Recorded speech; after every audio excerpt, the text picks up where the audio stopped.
Beware Maria. Maria talks about music, about education, about psychology and art, about sex and gender roles, about meaning and purpose, about things that are fun or interesting and can relate to each other. Maria has conversations with herself and with others, and she finds it a bit odd to talk about herself in the third person. Just beware and think about it.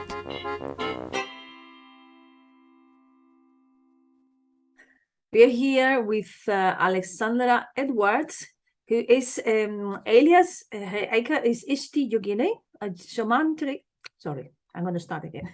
Shamantric instead of shamanic tantric. I'm here with Alexandra and Elisa. Alexandra Edwards, Aika Ishti Yogini, is a shamanic practitioner, body worker, and a Kundalini energy activator and a tantric embodiment guide, helping men, women, and couples awaken to the primordial life force energy and turn their sacred trauma into the superpower. And she's helping people love themselves and have a joyous tantric life, ripping out into the communities and loved ones.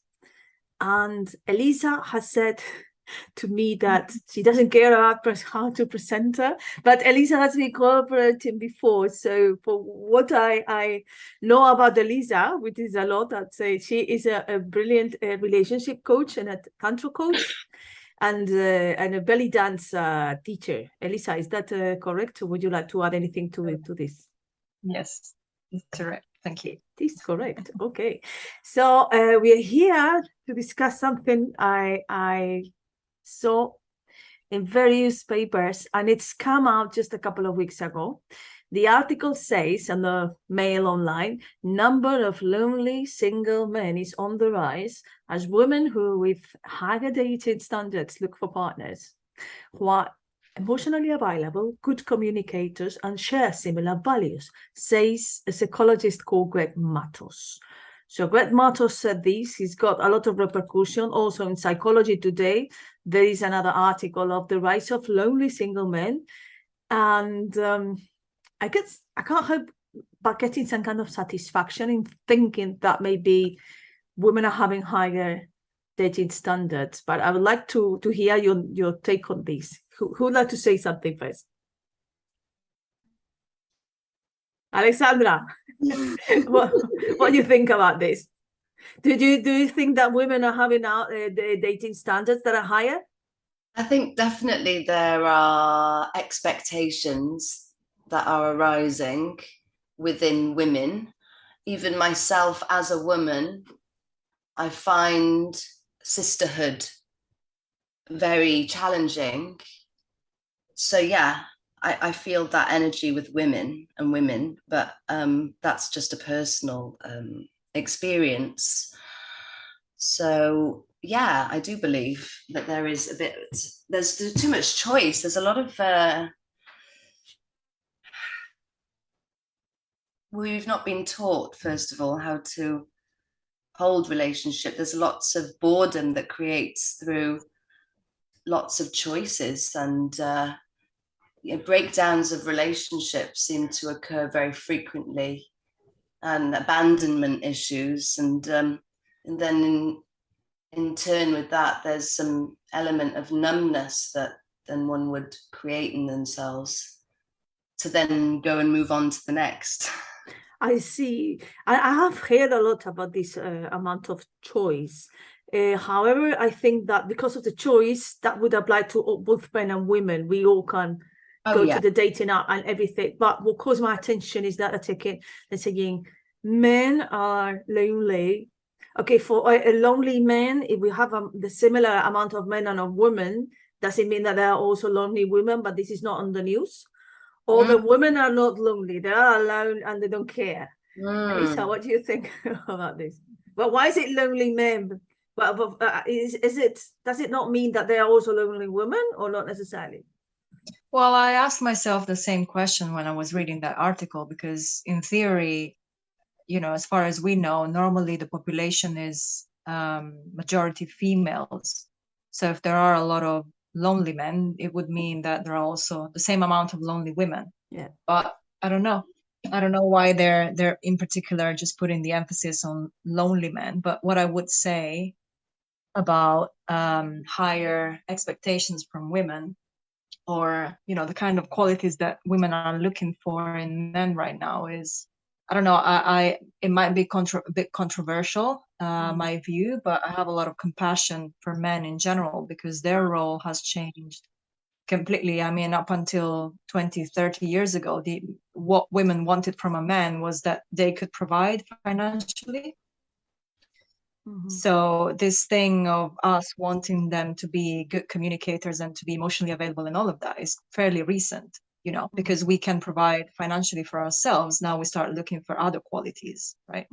But the men, my generation, if I am looking for those qualities, men, my generation, have almost like they've skipped a beat, because they were raised by families where the man didn't really need to be a good communicator, right?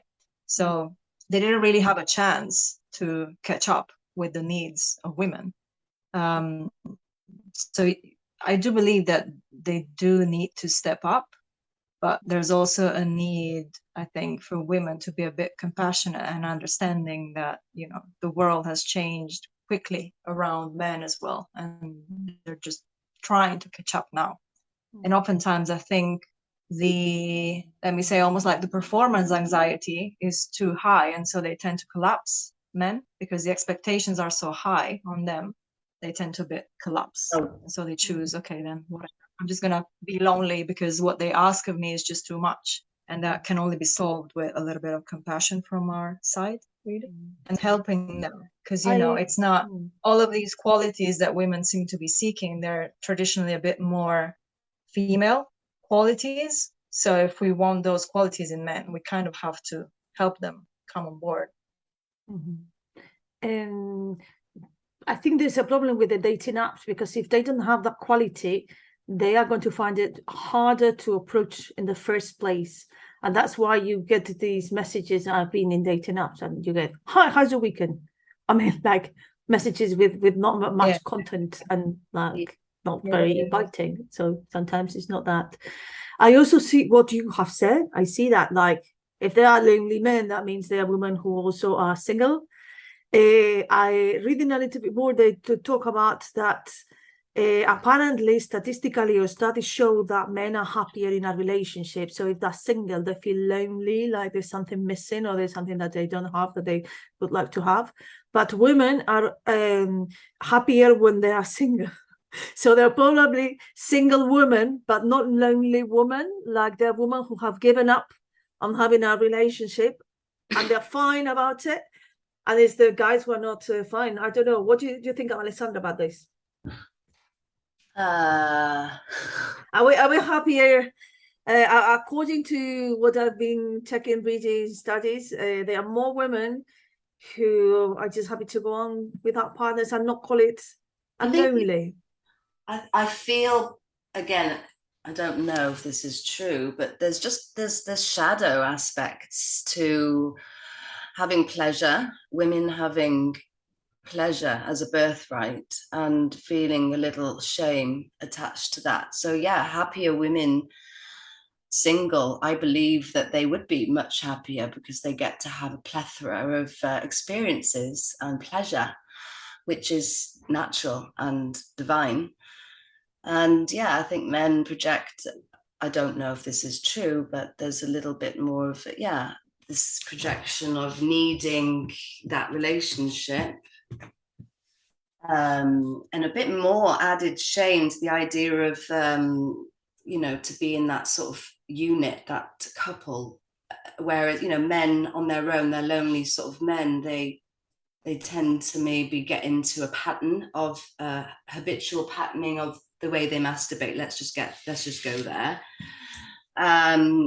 This is maybe a little bit more shame attached. It's maybe controversial due to the porn industry, so that really, this is what I notice with these types of men, is that they have these addictions and habits and patterns.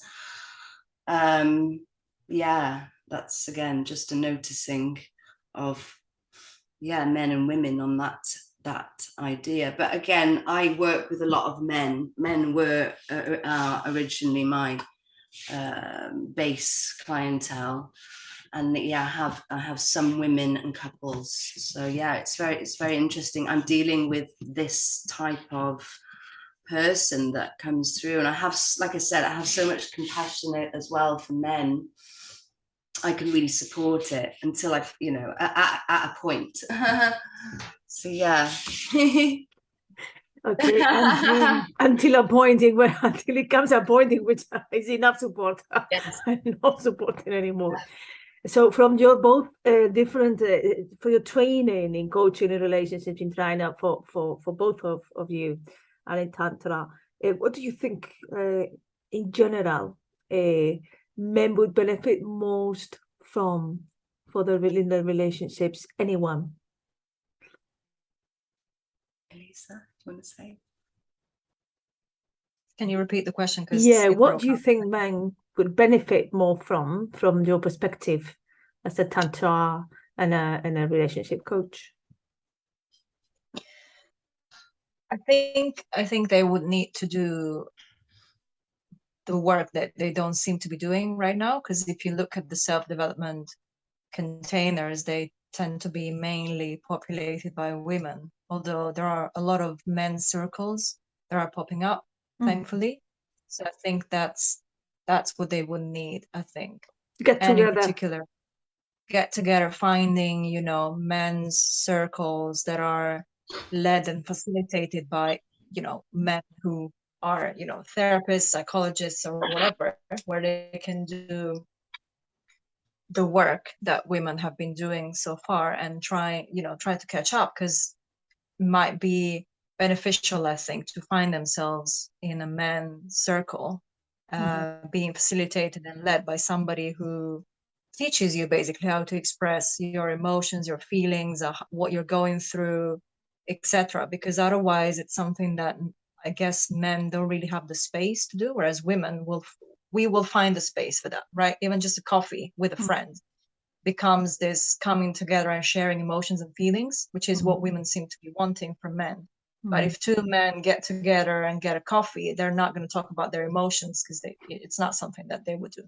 So I think that's something that they would find in men's circle. And I think it would be beneficial in general to be, because I think we find, as women, I think we find it really healing to be in women's circle as well. And I think it would be the same for men as well, because it's just something that we've missed. We've just, you know, rightfully so, we've merged, right? Men and women, we've come together and we've shared the same space. But I think there is something special and somehow nurturing in finding yourself among peers, both for men and women. So that would be my suggestion. Men's shed, for example, that's quite popular, and they're proliferated in more different places. But I don't know how that facilitators. There's some structure called men's shed, and they meet to do things with tools like do it yourself, and that they have things that they like doing, as normally they would enjoy actually fabricating something or repairing furniture or things like that, but also having a chat and a drink. And that's called men's sheds. I don't know if it's in the entirety of the UK. I suppose it is, but actually I'm going to check with men's. I always searching for men's circles for various clients, actually, and sending them links. Because they're getting stuck in these ruts of loneliness. So I'm noticing it, and then I noticed that what I'm actually attracting are men with these habits. It's popping up quite a lot in my feeds. So like I say, thank God I've got compassion, hey. But I'm such a realist and a truth teller. Like I'm here to really support people to exit this matrix idea of this deep conditioning, this collective conditioning with and the patriarchal values and views that are so dated. So it's just around shifting the perspective and balancing, obviously, the divine feminine within everybody, within the men, So I'm doing what I feel like is, I think like it's womb work, even with men, you know. I don't say womb, I say sacral, or releasing from the pelvis. And I do a particular body work that's been pioneered by an amazing teacher in London. And it's an emotional detox. And so for me, just giving permission slips, you know, just it's okay to cry, you know, these things, it's a cycle. I'm not going to come over and there you know, you've got a backlog of this. And so, yeah, using tantric embodiment tools and practices for themselves, you know, to have homework, to have a challenge for oneself is really, really powerful. And yeah, call it tantra meditation, call it tantra yoga, but create it. I feel like if they can create it by themselves with various tools, so they're not completely led, they still feel like they're leading and empowered in a way, is really, really is shifting it, what I feel, into that superpower. Is turning, transmuting, transforming, sublimating this energy constantly into this peace, this empowerment, rather than disempowered. Makes sense, yeah. Anyway. Rambles.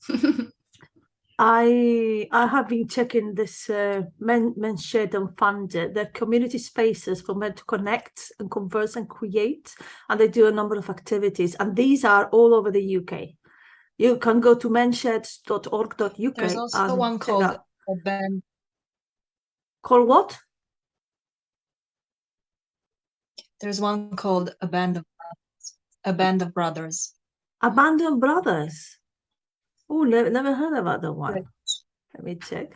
They have a few locations, and they do, let me say, emotional release things as well for men. Oh, that looks, I see it.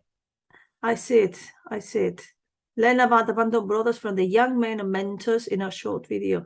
A world where every man fulfills their potential with a sense of meaning, connection, and purpose. Looks good. That looks good. And it's another one as well called Come What May.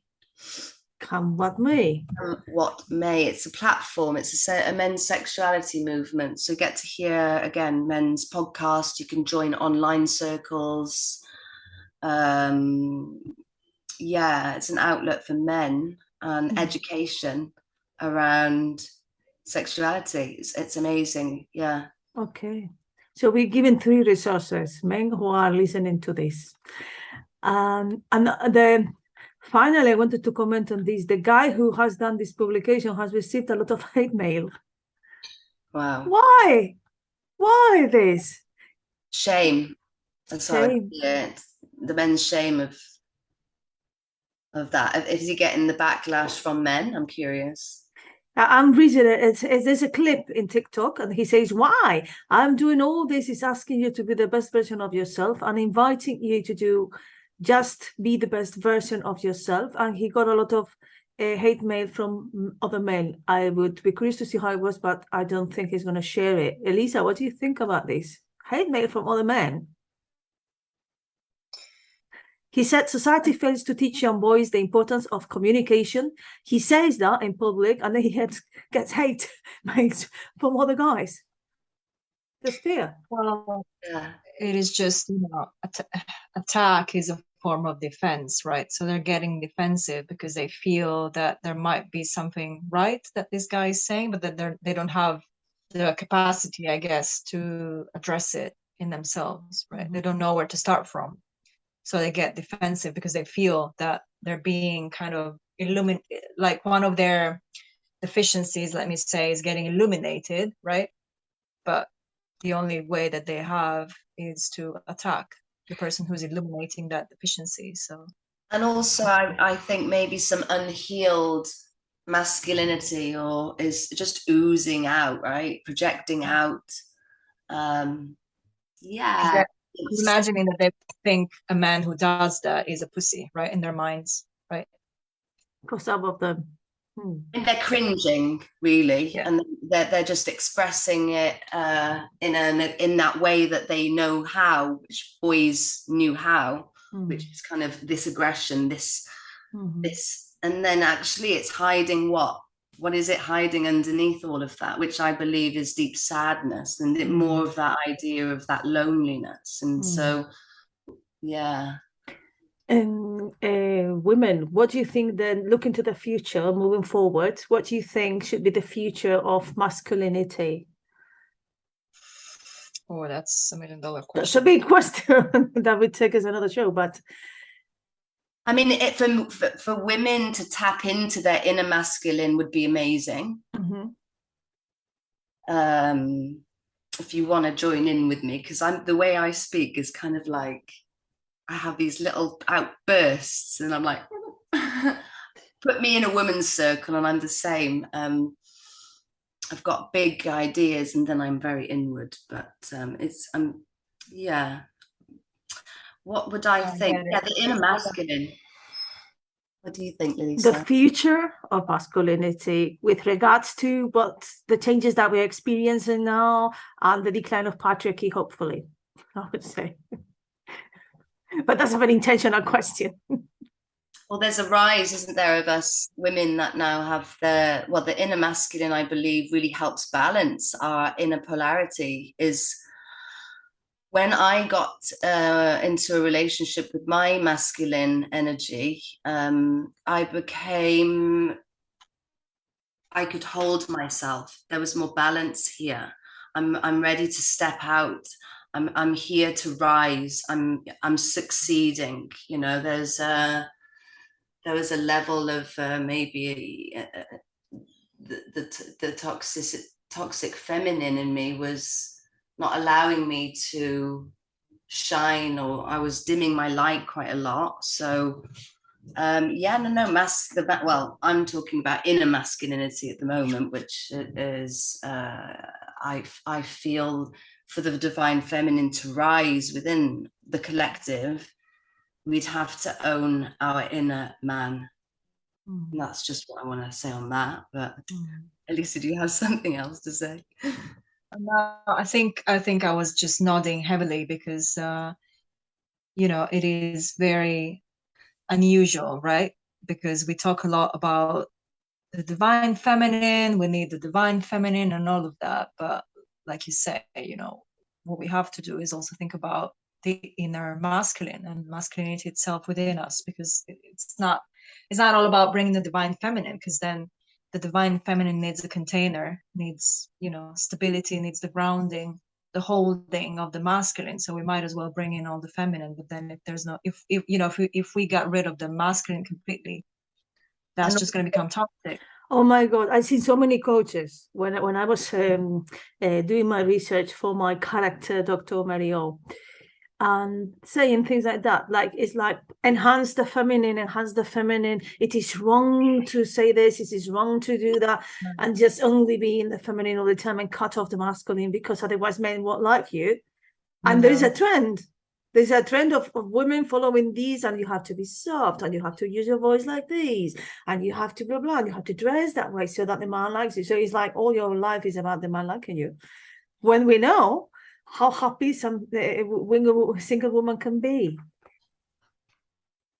I think in general there's an attack on men, males, and masculinity in general for some reason. I don't know why. It might still be the hangover from first waves of feminism. Men are evil. Let's just get in the corner. We're gonna take it from here. And I think all of that is still carrying over from that first wave. Whereas I think I'm glad to see that there's many of us actually bringing some balance in. It's just like, it's not all about the feminine, it's about the balance, right? Yeah. Okay, so we're gonna finish now because our show is we get into the time. Elisa, final frame? Would you frame something? What can I frame? Men, we need you. So do not collapse because the expectations from women are too high. Oh, beautiful.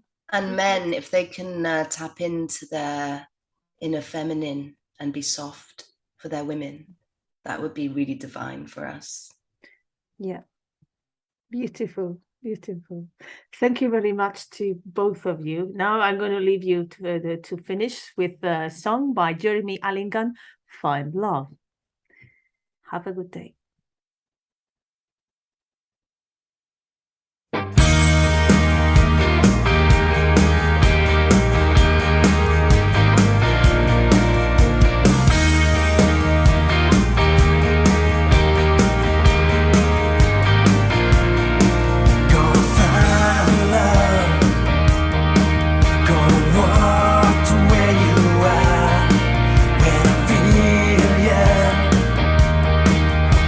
Shout from the mountains up and drive all night to that sunset paradise. Gonna breathe in, fill the lungs with truth and light, and there ain't nobody gonna take away the love we built tonight. And it's loud as thunder and sure as rain, a shelter of fire, because she's the one, and nothing's gonna change the way I feel about her, and it's pushing through my veins.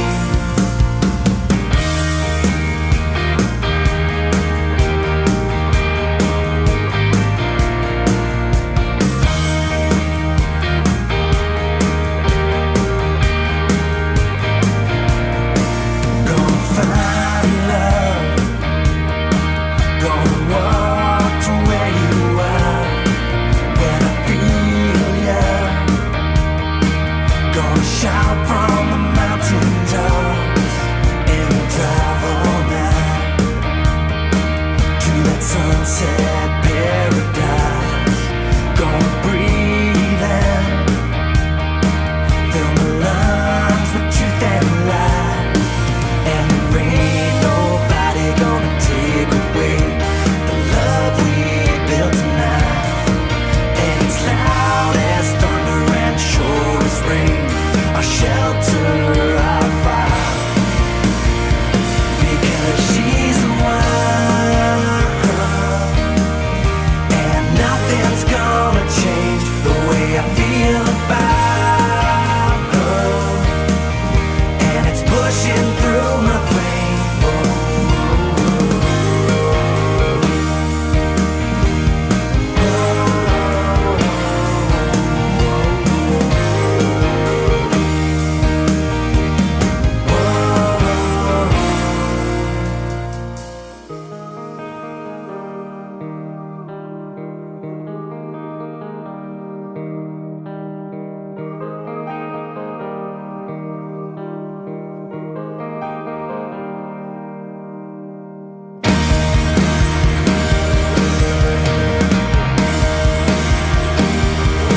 She's the one, she's the one, because she's the one, and nothing's gonna change the way I feel about her, and it's pushing through my veins.